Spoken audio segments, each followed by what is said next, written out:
parle trop. Eh oui, beaucoup trop. Et il devrait même éviter de chanter. Bonjour, bienvenue pour ce épisode de la série à chaud. Le film d'aujourd'hui s'appelle Lucky Day. Il est réalisé par Roger Avary, qui l'a écrit aussi. Il est sorti le 18 septembre 2019 et je l'ai vu au cinéma en version originale. Je démarre un peu un nouveau concept où j'essaie de faire des critiques plus courtes. Enfin, c'est pas que j'essaie de faire des critiques plus courtes, c'est plutôt que il y a des films où j'ai moins de choses à dire, et jusqu'à présent ça me dérangeait un peu de vous faire une sortie par semaine, genre de 20 minutes, ça m'est arrivé parfois, et je m'en excuse, mais je trouvais que ça manquait un peu de densité. Donc je me suis dit, ces films-là, si j'arrive à enregistrer une critique entre-temps, je vous la sors, et je pense qu'on va être aux alentours du quart d'heure, 20 minutes. Ce sera un peu moins dense que d'autres critiques, que les critiques du dimanche, où là on va être sur du vénère, et à la prochaine critique de Joker qui arrive, autant vous dire qu'elle dure un petit moment, et qu'il y a beaucoup de choses à dire. Hashtag le YouTube Game est en sueur, mais en l'occurrence... voilà, c'est un petit peu un nouveau principe, vous me direz ce que vous en pensez, ça sera forcément une critique plus courte, et ça arrivera pas forcément tout le temps, tous les mercredis, ou je sais pas encore, on va voir un petit peu comment on joue, on va peut-être la jouer un petit peu organique, et si les critiques sont un peu plus courtes, j'essaierai de réserver le dimanche, ou plutôt le vendredi, excusez-moi, le week-end, pour une critique plus dense. Donc, Roger Avary, mettons les pieds directement dans le plat. Roger Avary, c'est le réalisateur notamment de Killing Zoe, de L'élo de l'attraction, de Lucky Day, dans les films que j'ai vus. Il a réalisé d'autres films, mais je les ai pas vus. Mais c'est aussi un scénariste assez connu, et qui a été connu au départ pour avoir notamment bossé avec Quentin Tarantino sur ses premiers films, ses premiers scénars. Reservoir Dogs, le scénario de True Romance que Tarantino avait coécrit avec lui, notamment. Il a été non crédité, mais Tarantino a admis plus tard qu'il avait bossé avec lui sur Reservoir Dogs et sur True Romance, et il a carrément écrit l'histoire de Pulp Fiction, que, entre-temps, Tarantino a plus ou moins désavoué.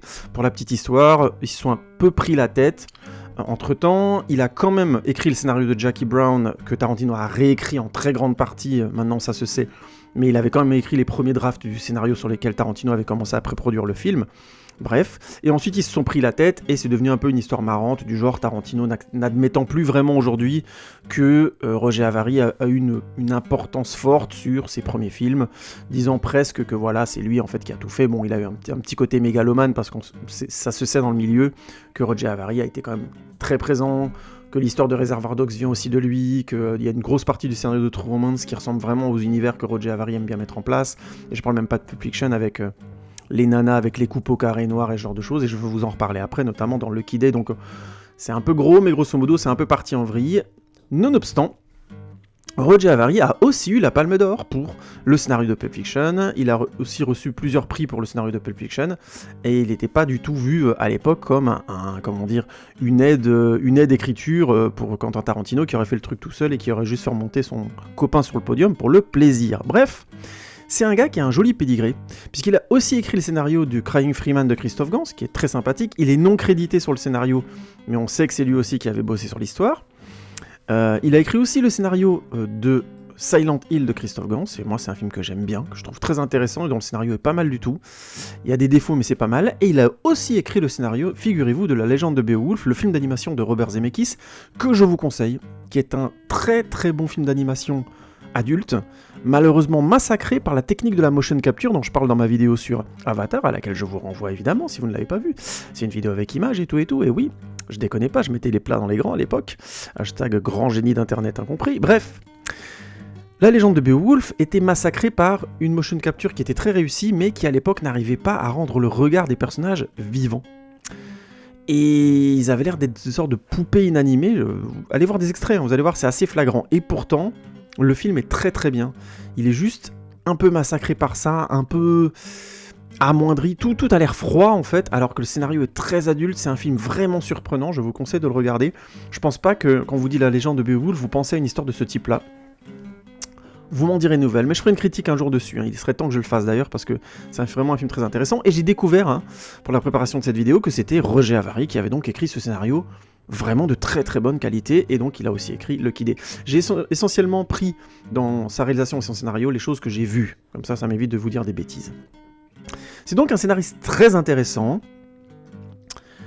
De là à dire que c'est un réalisateur intéressant, oui, qui fait des films bons, ça c'est plus discutable, soyons honnêtes. Déjà Killing Zoe, c'était un film assez bancal pour l'époque, Mais alors, les lois de l'attraction, je vais vous en parler rapidement. The Rules of Attraction, c'est le film qui avait fait découvrir au monde que l'acteur qui joue Dawson Leary, James Van Der Beek, je crois que c'est ça, hein. C'est James Van Der Beek. Hein.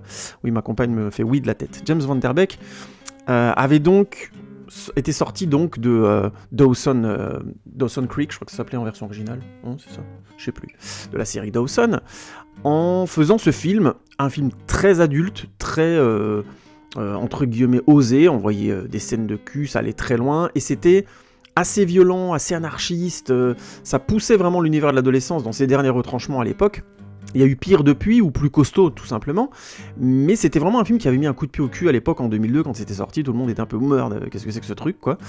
Et Roger Avary avait vraiment poussé l'écriture à fond, enfin je vous passe les détails, on avait le droit à tout, hein, l'histoire principale se tournait autour d'une soirée en fratrie dans les campus américains qui partaient en vrille avec tout ce qu'on pouvait trouver de gore et de pas très cool. Il y avait des moments poétiques aussi dans le film, mais on avait du vomi, du sexe, de l'alcool, enfin il y avait vraiment de tout. C'était vraiment intéressant comme film, je trouve. Le problème, c'est que le film se finissait de manière très étrange, je vous spoil pas la fin, mais de manière très sèche, et c'était déjà une critique qu'on faisait à Roger Avary à l'époque, c'est qu'on disait que ça faisait un peu artiste, quoi. Ça faisait un peu le mec qui dit « moi je fais une fin différente, comme ça, claquante ». Et sur le fond du film, c'était pas terrible. En grosso modo, on suivait des adolescents et on avait donc une voix off qui revenait régulièrement, dont notamment celle de James Van Der Beek, de son personnage, qui était en pleine expérimentation, qui était vraiment un mec qui poussait les limites de tout et qui cherchait vraiment à se trouver, quoi. Donc c'était vraiment la grande adolescence dans tout ce qu'elle peut avoir de dense, de chaotique, et ainsi de suite. Et James Van Der Beek était d'ailleurs excellent dedans, hein. Pour la petite parenthèse sur James Van Der Beek, un acteur que je trouve sous-estimé. Il avait notamment fait ensuite un rôle de serial killer dans la série Criminal Minds, et il était excellent. Il était très très bon dans ce rôle, franchement, il m'avait scié, quoi. Je le trouvais meilleur que dans Dawson. Enfin, là, je vais me faire attaquer par tous les fans de Dawson. Posez vos flingues, doucement, doucement. #peace. Non, c'est juste que je trouvais que c'était un peu une huître, Dawson. Le mec était intéressant, mais... Bon, voilà, c'était... au-delà du fait que je pouvais me projeter en lui parce qu'il voulait devenir réalisateur, et que lui, il y est parvenu, hein, d'ailleurs, pour la petite parenthèse, mais en l'occurrence, je trouvais le personnage dans ses histoires amoureuses très mou. Il y avait tout cet arc qui drainait toute la série autour de sa copine, j'ai oublié son nom, avec qui il voulait être tout le temps, qui est finalement avec son meilleur ami, bon bref, tout ça, et au final, je le trouvais globalement mou dans son désir amoureux, dans sa manière d'être. Je trouve pas que c'était le personnage le plus intéressant de la série, et même, je le trouvais assez plat, au final. Même si, encore une fois, c'est pas une série que j'ai adorée, donc peut-être que j'en ai un souvenir caricatural. N'hésitez pas à me dire, hein, si vous avez revu cette série, que vous en avez une analyse plus profonde, plus juste que la mienne, je serais preneur. Mais en l'occurrence, ça m'avait pas donné l'impression que c'était un acteur qui méritait qu'on suive, et les lois de l'attraction. Et ce second rôle, donc, dans Criminal Minds, m'avait beaucoup plu, il m'avait persuadé qu'il y avait quelque chose à faire avec ce mec, et j'ai constaté avec tristesse, par le retour d'un mème qui était sorti sur internet, qui était assez drôle, où il se moquait de lui-même, d'une séquence où il avait pleuré dans Dawson, et plusieurs années plus tard il la refaisait, c'était devenu un mème internet assez sympathique. Qu'au final sa carrière d'acteur c'était pas enlisé, quoi, je sais pas s'il faisait encore de l'acting en fait, hein, honnêtement, hein. J'ai pas beaucoup suivi, qu'il avait pas fait d'autre chose, et je trouvais que c'était dommage parce qu'il était bon, bref.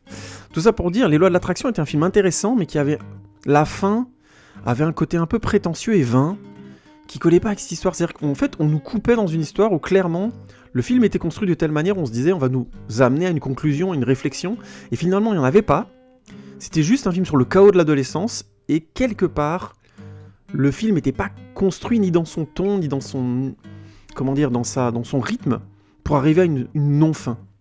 Dans le même style, si vous voulez, on avait vu un film avec ma compagne qui s'appelle Kaboom, de mon copain, et j'ai oublié son nom, c'est super, qui est un super réalisateur en plus, qui avait fait le film Mysterious Skin, qui est incroyable, qui a aussi fait Smiley Face, que j'adore. Donc vous voyez, les gens plus intelligents que moi qui m'écoutent, évidemment, savent déjà de quel réalisateur je parle, mais j'ai malheureusement oublié son nom et ça me revient pas, donc tant pis. On va avancer quand même. Et donc il a fait Kaboom, qui se finissait de la même manière, de manière complètement dingue, c'était genre la fin du monde, je passe les détails, hein, vraiment comme ça, d'un seul coup. Et ça colle super bien avec ce que le film raconte, sur la puissance de la vie adolescente, et c'était juste un symbole pour dire, cette grande vie adolescente-là, les premiers amours, les premiers plaisirs, les premiers moments de désir fort et qu'on peut commencer à vivre à l'université, au final, quand on sort de ça, c'est comme si que le monde s'arrêtait parce qu'on va rentrer dans la vie d'adulte et qu'on fait complètement autre chose. Oui, ma compagne vient de m'écrire sur un papier. C'est incroyable, j'ai l'impression d'être à la radio et d'être un grand présentateur. Elle vient de m'écrire que c'est Greg Araki. Et a absolument raison. Oui, c'est Greg Araki, voilà. Heureusement qu'il y a un cerveau dans ma famille, hein, sinon ce serait un peu la merde au quotidien. Merci chérie. Bref, tout ça pour dire... Et ça avait beaucoup plus de sens, là où les lois de l'attraction avaient un peu le même type de ton, et finalement elle est dans tellement de directions qu'ils ne savaient plus comment se conclure. On n'avait plus cette sensation-là. Et donc bref, j'avais gardé de Roger Avary, et pourtant il a fait des choses entre-temps, hein. Cette sensation, notamment quand il écrit des scénars et qu'il y a d'autres réalisateurs dessus, c'est pas mal. Quand Robert Zemeckis se met sur son scénar, quand Christophe Gans se met sur son scénar, c'est pas mal ce qu'il en sort, mine de rien. Il a fait d'autres trucs, mais j'ai vraiment gardé que ce que j'ai vu pour éviter de dire des bêtises. Donc, scénariste intéressant... Réalisateur intéressant. Malheureusement, avec Lucky Day, on risque de partir dans une direction là. Ça fait longtemps que j'ai pas dit des choses aussi tranchées, peut-être. Alors, détrompez-moi si c'est le cas, mais franchement, je me souviens pas de ça. Mais on va d'abord pitcher. Calmons-nous. Posez vos flingues, posez vos couteaux. On va jouer. On va s'amuser d'abord. Hein. Donc, on schtroumpf un petit peu rapidement. Grosso modo, l'histoire. C'est l'histoire de Red, qui sort de prison après 2 ans, alors qu'il a été arrêté pour braquage, et il retrouve donc sa femme française, qui s'appelle Chloé, et leur fille Béatrice. Et il est suivi par un officier de probation qui s'appelle Ernesto Sanchez, qui est un peu hardcore comme ça, mais qui est sûr que tous les mecs qui sortent de prison vont refaire un faux pas. Mais ça, à la limite, il arrive à gérer. Il retrouve son meilleur ami qui lui a maintenu un business en vie et qui a gardé le résultat de leur larcin de côté. Donc, grosso modo, le mec a tout gagné. C'était sans compter un certain Luc, un tueur à gages visiblement implacable et peut-être le meilleur tueur à gages du monde, vu comme il est mis en scène dans le film, mais j'en parlerai après, qui va venir foutre la merde dans sa vie et qui a sérieusement envie de se venger de lui. Je suis obligé, avant de finir ce pitch, de dire que la première raison que vous allez avoir en tête pour laquelle ce tueur à gages va se venger, c'est celle que vous pensez. C'est aussi simple que ça, c'est celle que vous pensez. Mais je reviendrai dessus après, calmez-vous, posez vos flingues. On va commencer une petite analyse quand même, plus courte que d'habitude. D'ailleurs, je suis pas parti sur des bonnes bases là-dessus, mais vous allez voir, ça va accélérer. Donc... on va commencer par les points positifs ou ce qui est intéressant dans le film. La photographie est contrastée, elle est souvent colorée, elle a un côté kitsch pulp. Oui, je fais exprès de faire une référence indirecte à #Tarantino, mais quelque part c'est vrai, le film est bourré de contrastes colorés qui sont très beaux. Il y a notamment des plans quand il se retrouve avec sa compagne pour la première fois dans leur appartement, avec des fonds blancs, avec le fait qu'elle a la coupe de Mia Wallace, hein, encore une fois c'est vraiment les obsessions de Roger Avary depuis plus de 20 ans maintenant. Il a toujours un personnage de femme dans ses films avec une coupe au carré, il a un truc avec ça. Et donc il a fait revenir ce personnage encore une fois. Elle est française, truc aussi qui l'obsède. Alors bon, le mec est canadien, mais je sais pas pourquoi il a un truc autour de ça. Et il joue beaucoup là-dessus, sur ce contraste d'esthétique un peu ancienne dans la manière dont elle est habillée, dans la manière dont elle parle, dans la manière dont l'actrice joue d'ailleurs, qui est jouée par Nina Dobrev. Et en même temps, ça donne un côté très léché à la mise en scène. C'est vraiment pour le coup assez réussi. On a souvent des très beaux plans. C'est une artiste, elle notamment, qui travaille sur les murs de prison. Bon, il y a une métaphore à 2 francs sur la vie qu'elle a eue avec son compagnon. Et on a du coup des jolis plans où on les voit se promener ou jouer sur des contre-champs avec les tableaux qui sont en fait des murs de prison littéralement. Bref, on a pas mal un travail comme ça sur l'esthétique des plans, sur les découpages en tiers qui est pour le coup très élaboré, assez professionnel. Beaucoup de plans du film sont très réussis. J'insiste sur le fait que c'est pas les plans forcément avec Red et sa femme qui sont les plus intéressants, c'est certainement les plans sur Luke, l'assassin, qui est joué par Crispin Glover. Alors Crispin Glover, pour faire la petite parenthèse, c'est le papa, notamment, il est connu beaucoup pour ce rôle-là dans Retour vers le futur, où il est très bien, il n'y a pas de souci. Et il a aussi été connu pour le film, le film où il est un mec qui dirige des rats, et ça me revient pas. Tant pis. Et donc, dans ce film-là aussi, il est très bien. Je vous conseille d'ailleurs de voir la version avec lui, qui est une version plus récente, puisqu'il y avait une version plus ancienne avec, pas Bruce Greenwood, avec un acteur aussi que j'aime bien, mais peu importe, dans une première version de ce film, où il est aussi maître des rats. Zut, le titre me revient pas. C'est pas grave. Tout ça pour dire...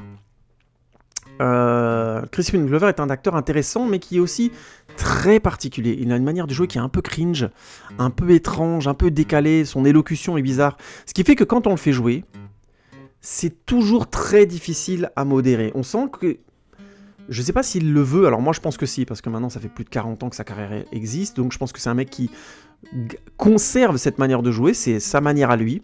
Il fait pas énormément de films, donc je pense que quand il est casté, à mon avis, il impose un peu cette manière de jouer, et je pense que Roger Avary, c'est ce qu'il voulait. Nonobstant, mais j'y reviendrai plus précisément après, ça donne un côté très bizarre à ces séquences. Mais d'abord, parlons de la photo, terminons juste sur le cadrage et la photo.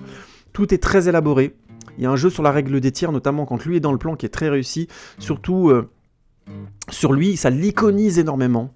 Il y a énormément de scènes où on le voit tuer des gens de manière sadique, et sans remords, avec un côté comme ça décalé, puisqu'il joue une sorte de français, ça aussi, un fantasme complet de Roger Avary sur les assassins français, je sais pas ce qu'il a là-dessus, le mec. C'était déjà le cas dans Killing Zoe, on avait mon copain, comment il s'appelle ? Mon copain, Jean-Hugues Langlade, voilà, Jean-Hugues Langlade, qui faisait déjà un fou psychopathe avec un gros accent français. Mais qui pour le coup était français. Ah oui, c'est vrai que le tueur n'est pas français, il prend un accent français. Bon bref, mais il a un délire là-dessus. Oui, ma femme est en train d'écrire que je disais des conneries. Tout ça pour dire qu'il prend cet accent français, et Roger Avary, il a vraiment un délire là-dessus. Franchement, je ne sais pas pourquoi il délire autant là-dessus. Peut-être qu'il a un côté élégance française qui le fascine, peu importe. En tout cas, Crispin Glover revient avec ça, et le film l'iconise énormément. Il y a beaucoup de séquences dans le film. C'est simple, le film bascule régulièrement entre Red et sa femme, et ce qui leur arrive à l'un et l'autre, et le personnage de Crispin Glover, et tout le film est découpé comme ça jusqu'à ce qu'ils se rencontrent, plus ou moins. Le film ne créant pas de grand suspense là-dessus, on se doute de ce qui va se produire, et c'est ce qui se produit. Mais par contre, il iconise à mort le personnage de Crispin Glover, et c'est déjà un des premiers gros défauts du film. Je finis sur le cadrage, c'est toujours très réussi. Il y a notamment une séquence où il va flinguer un flic, c'est très réussi avec sa voiture qui est dans le premier tiers, la voiture du flic qui est derrière qui est dans le dernier, donc elle l'écrase visuellement, enfin voilà, c'est très bien équilibré. Je reviendrai après sur le montage qui fout un peu le bordel, mais j'expliquerai ça. La BO est assez sympa, elle n'arrive pas forcément à rythmer le film, mais elle a un petit côté vieille musique comme ça, et je crois qu'il y a un petit côté années 60 qui est plutôt réussi, il y a des décalages comme ça de musique que j'ai trouvé plutôt sympa, mais ce qui est assez étonnant, c'est que bien qu'elle soit très contrastée et sympathique, elle n'arrive pas vraiment à emporter le film, et ça vient de la première partie de ma critique, c'est le montage. Le montage laisse place aux séquences et les laisse durer, les laisse respirer. D'habitude, je trouve que c'est une qualité, parce que ça met de la tension, parce que ça permet de rencontrer les personnages, parce que ça fait... ça crée une tension que le montage cut a tendance à très vite diluer ou a beaucoup plus de difficultés à rendre. C'est beaucoup plus dur quand on découpe beaucoup une séquence de créer de la tension. C'est vraiment un autre art et une autre manière de fonctionner. Ça veut pas dire que ça marche pas, mais c'est très compliqué. Parce que ça demande de ne pas rythmer les plans. En fait, c'est pas mathématique. C'est pas genre vous faites 15 plans de 1 seconde et il va y avoir du rythme. Il faut sentir, c'est 1 seconde et 4 images, 1 seconde et 2 images. C'est vraiment à l'image près que la tension va prendre quand on commence à couper autant. Or, dans la plupart des films contemporains, ça a tendance à être un peu mécanique, malheureusement, ces montages-là. On sent qu'il y a beaucoup de monteurs qui n'ont encore pas cerné, senti cette chose. Peu importe. A l'inverse, Roger Avary arrive donc avec cette conscience-là et il veut laisser les séquences respirer. Le problème, c'est que son film est globalement mou. Il n'y a quasiment pas de tension, comme je l'ai dit avant, on sait ce qui va se produire, on connaît grosso modo les intentions des personnages, on est dans des clichés grosso modo de ce que sont ces personnages, il n'y a quasiment aucune originalité dans le film sur l'écriture, ce qui fait que du coup, le suspense walou. Suspense néant. Du coup, quand on a un suspense qui tient pas beaucoup et que le montage prend son temps et laisse respirer les plans, c'est joli, mais c'est chiant. Alors là, c'est juste chiant. C'est-à-dire que très très vite dans le film, tu commences à t'emmerder. Hein. Et ça se rajoute à encore un autre problème, qui est l'acting. Mais là, c'est assez impressionnant. Je parlais de Crispin Glover avant, mais globalement, j'ai eu l'impression que tous les acteurs étaient en roue libre. Toutes les séquences, en fait, ont l'air cringe, awkward, bizarre. Tous les dialogues ont l'air d'être vraiment... tordu, c'est comme si qu'il y avait chacun faisait un peu son truc, et même si pour le coup il faut rendre respect aux acteurs, ils arrivent à donner une certaine crédibilité à l'histoire, j'ai vraiment eu l'impression que Roger Avary ne leur donnait aucune consigne, ou alors la seule consigne c'était « vous êtes les personnages, c'est bon ». Du coup, toutes les séquences ont l'air trop longues ou trop courtes, tous les dialogues ont l'air trop longs ou trop courts, les personnages sont quelque part tarantiniens, hein, parce que ils ont une personnalité très forte, visuelle et ainsi de suite, donc c'est plutôt cool. L'acteur qui joue Red, que je connais pas spécialement et qui s'appelle Luc Brasset. Je sais pas si je l'ai vu dans d'autres films, peut-être, j'en sais rien. Je l'ai pas trouvé spécialement marquant, mais il a effectivement un physique comme ça qui marche assez bien, sur lequel le film joue un petit peu. L'actrice qui joue Chloé, donc Nina Dobrev, effectivement a une esthétique visuelle, un côté comme ça, avec la coupe au carré qui fonctionne bien. Crispin Glover, évidemment, est visuellement très intéressant. Leur fille, qui est jouée par Ella Ryan Quinn, elle fonctionne bien à l'écran aussi, ça marche assez bien. Enfin, la plupart des personnages ont un visuel que je trouve intéressant. Il y a Tomer Sisley qui a un second rôle dans le film aussi, il est pas mal. Il a un côté un peu barman cradingue qui vend des armes, là c'est pas mal.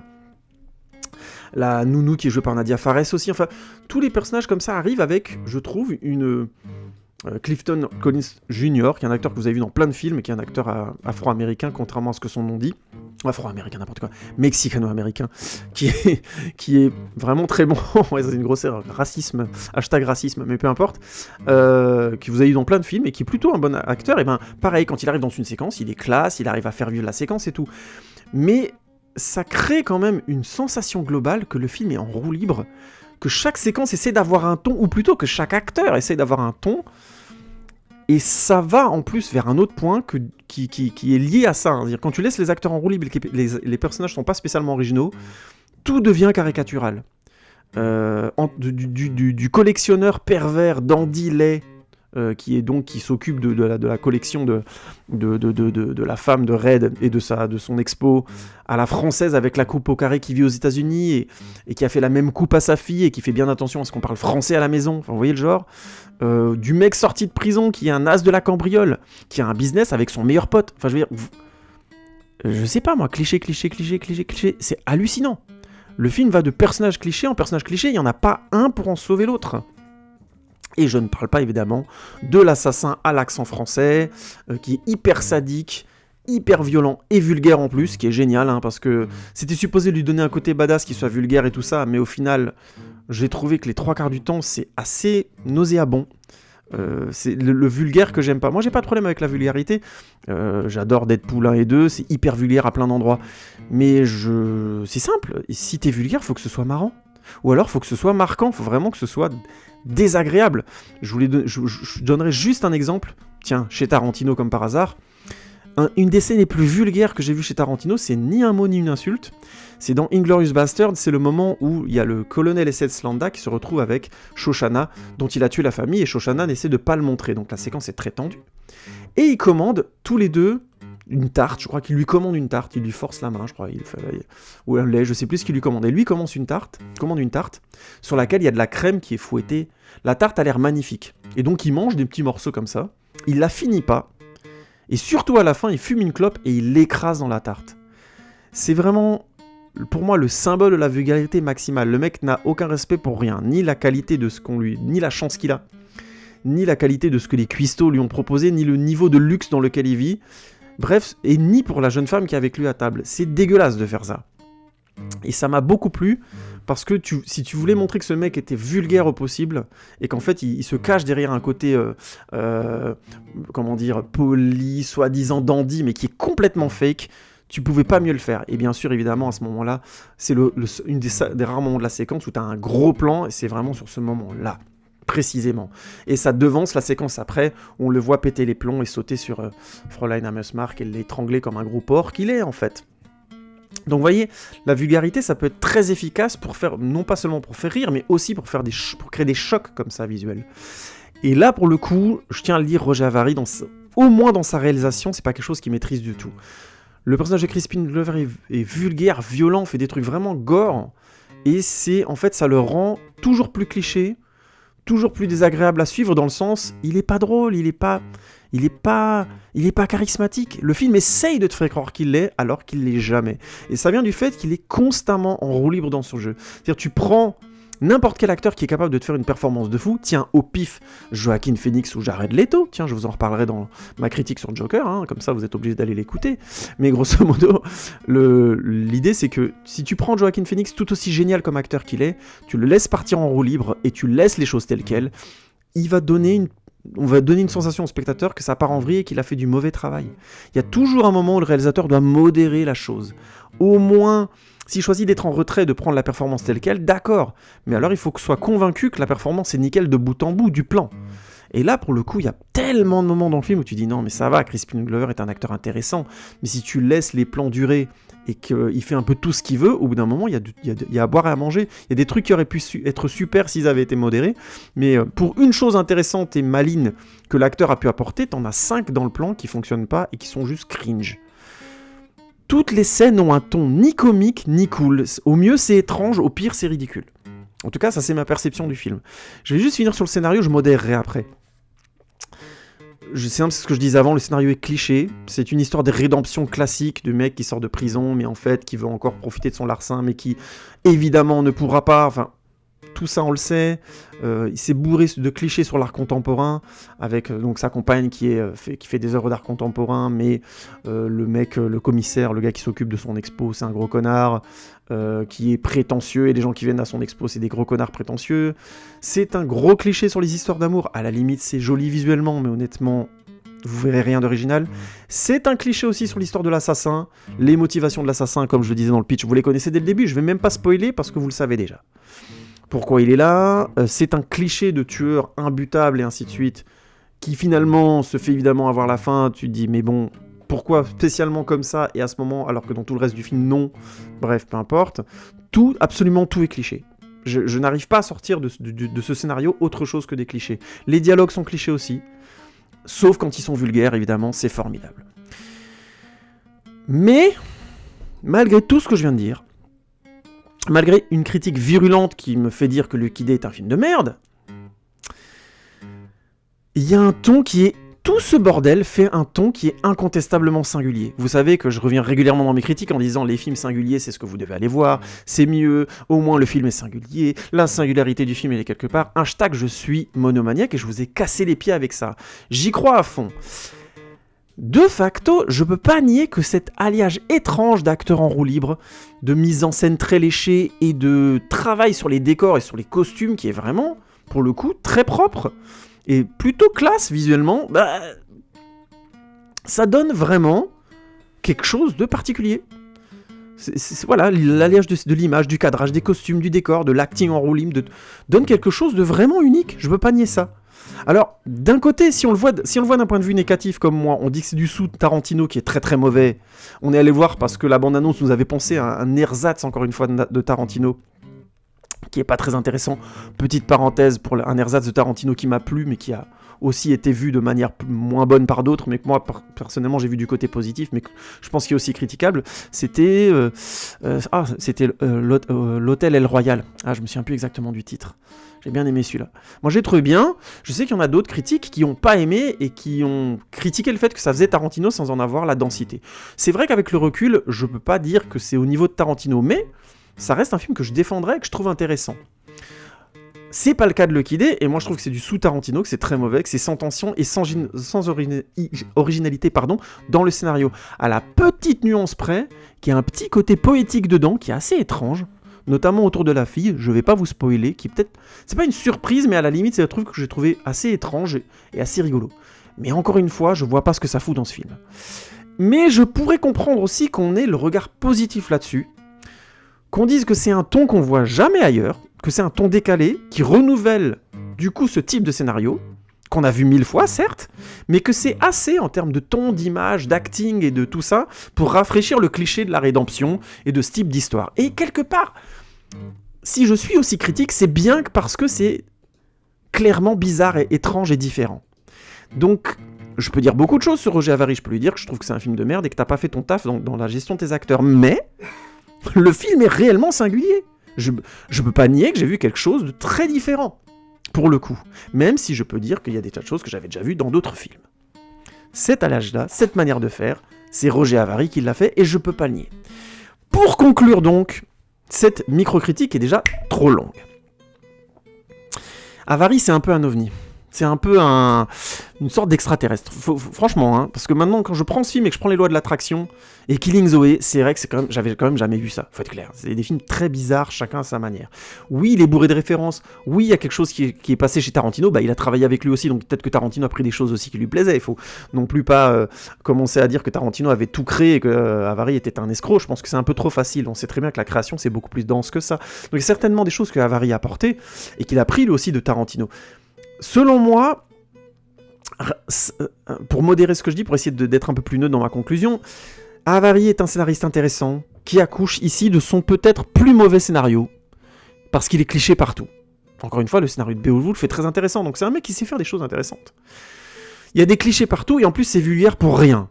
Et en plus, c'est pas drôle.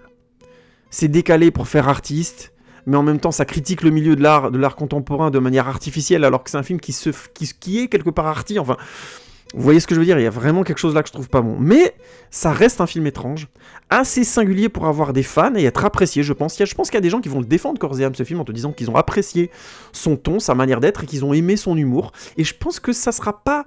Je pourrais pas les critiquer. Je pourrais pas dire vous avez tort. Parce que cette singularité-là, à un moment donné, elle va créer aussi un groupe de gens qui vont aimer ce film et qui vont le défendre. Mais si je vois déjà vos commentaires en mode mon regard est formaté par notre époque et quelque part je suis incapable de recevoir ce qu'il a fait. Peut-être c'est vrai, peut-être que je suis pas capable de recevoir le vocabulaire de Avary. C'est toujours une possibilité, c'est une réalité, et c'est pour ça que j'avais envie de vous parler de Lucky Day. Il y a des films comme ça, on les aimera pas, on va trouver que ça fonctionne pas, on va, comme moi, mater des tas de films, être pointu, et donc avoir plein d'éléments à dire pour expliquer que ce film fonctionne pas, mais quelque part, il reste sur une corde raide, où il est assez singulier pour dire qu'il n'est pas dans le ton de notre époque. Et c'est pas parce qu'il n'est pas dans le ton de notre époque que quelque part il fonctionne pas. Vous voyez ce que je veux dire? Vous voyez la nuance? Il y a des films qui fonctionnent pas, mais ils ont rien d'autre à donner. Là, c'est un film qui fonctionne pas par rapport au code de notre époque, par rapport à ma manière de voir le cinéma. Regardez toutes mes critiques, écoutez ce que j'ai fait, vous verrez un peu mon angle de perception du cinéma. Il y a toujours des choses que je ne comprends pas ou auxquelles je vais m'opposer sans forcément bien les comprendre. C'est une réalité. De facto, il est probable aussi que je ne puisse pas comprendre le cinéma de Roger Avary. Il est assez singulier pour qu'on puisse dire ça et qu'on puisse me dire que je pige de rien à Roger Avary et que je ferais mieux de fermer ma gueule. Et quelque part... je dois lui rendre ça et respecter son travail. Voilà, je vais m'arrêter là. J'espère que cette micro-critique vous a plu. Vous me direz ce que vous en pensez. C'était un peu plus long que prévu. En tout cas, je vous remercie de votre écoute. C'est super cool. N'hésitez pas à tweeter, Instagrammer, Facebooker, tout, la totale. C'est vos commentaires qui m'intéressent le plus, donc n'hésitez pas. La critique de Joker arrive ce dimanche. Et on se retrouve bientôt pour un nouvel épisode de HO. Merci les amis. À bientôt. Ciao, ciao.